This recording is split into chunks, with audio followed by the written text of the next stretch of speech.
जय महाराष्ट्र। मी अनिल कोचरे, धाराशिव जिल्हा शिवसेना संपर्क प्रमुख।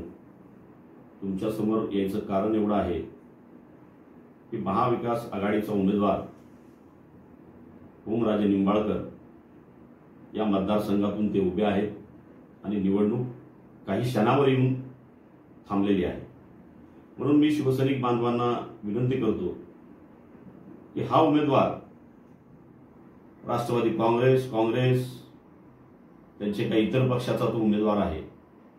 ज्या काँग्रेसनी शिवसेना प्रमुख बाळासाहेब ठाकरेंचं मतदान गोठवण्यासाठी 6 वर्ष बाळासाहेबांना मतदान करता आलं नाही आणि ज्या राष्ट्रवादीने शिवसेनेची कशी वाट लागेल, कशी शिवसेना संपून जाईल, शिवसेना खंडाळा घाटाच्या वरी येणार नाही अशी ज्यांनी वल्गना केल्या त्याच्या मांडीला मांडी लावून हा उमेदवार आमचा बसलेला आहे।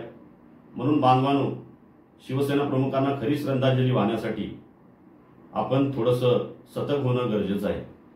कारण हा उमेदवार पहिला काँग्रेसचा होता, तशी ह्याची जडण त्यांच्या पिताश्रीची जडणघडण डॉक्टर पद्मसिंह पाटलाच्या अधिपत्याखाली झाली आणि डॉक्टर पद्मसिंह पाटलाच्या विरोधामध्ये यांच्या वडिलांनी निवडणूक लढवून खरी गद्दारी त्यांनी तिथं चालू केली।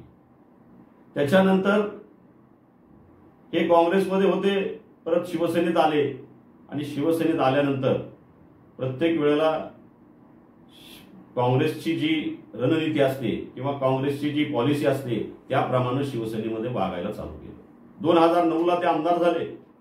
आम्ही त्यांना आमचं स्वतःचं तिकीट पक्षश्रेष्ठींनी सांगितल्यामुळे आम्ही त्यांच्याबरोबर थांबलो। ते उमेदवार झाले, विजयी झाले, परंतु त्यांनी आतापर्यंत कुठल्याही शिवसैनिकाला किंवा शिवसेनेला उभारी येण्यासारखं कुठलंही काम केलेलं नाही। बरेच उदाहरण आहेत, त्याच्यापैकी मी 1-2 उदाहरणं तुम्हाला देतोय की कळंब तालुक्यामध्ये अजित पिंगळे नावाचे आमचे तालुका प्रमुख होते, बाबासाहेब मडके म्हणून एक चांगला सक्रिय कार्यकर्ता होता आणि रामेश्वर शेट्टी म्हणून आमचे तालुका प्रमुख होते। यांच्या पत्नीला सुद्धा त्यांनी तिकीट कधी दिलं नाही। अजित पिंगळेंना तिकीट देऊन पाडलं, बाबासाहेब मडकेंना पाडलं। म्हणजे शिवसेनेचे कट्टर असणारे शिवसैनिक यांना कधीही चालले नाहीत, यांनी कधीही त्याचा विचार केला नाही। मी आणि माझा गोतवाळा याच विषयाने शिवसेनेचा विचार त्यांनी कधी मनात आणला नाही। त्यांना जे पाहिजे तेच लोक त्यांनी प्रत्येक वेळेला करत घेतले। मग मामा बँकेला असेल, स्वतः ते खासदार असतील, आई कारखान्याच्या चेअरमन असतील, या सगळ्या पद्धतीचं कामकाज त्यांनी केलं आणि अत्यंत खोटारडा आणि कुठल्याही पद्धतीने भावनिक करून लोकांना प्रत्येक वेळेला शिवसेनेच्या नावावरती मतं मागून शिवसेनेच्या भावनेशी खेळून त्या माणसाने आतापर्यंत काम केलं। म्हणून बांधवांनो, तुम्हाला मी एक कळकळीची विनंती करतोय की आताच्या येणाऱ्या निवडणुकीमध्ये तुम्ही शिवसेनेचे उमेदवार म्हणून त्यांच्याशी बोलथापाला बळी पडत असाल तर तुम्ही बळी पडू नका। तुम्हाला आठवत असेल की तालुका प्रमुख आमचे दिलीपराव जावळे होते, त्यांचं निधन झालं।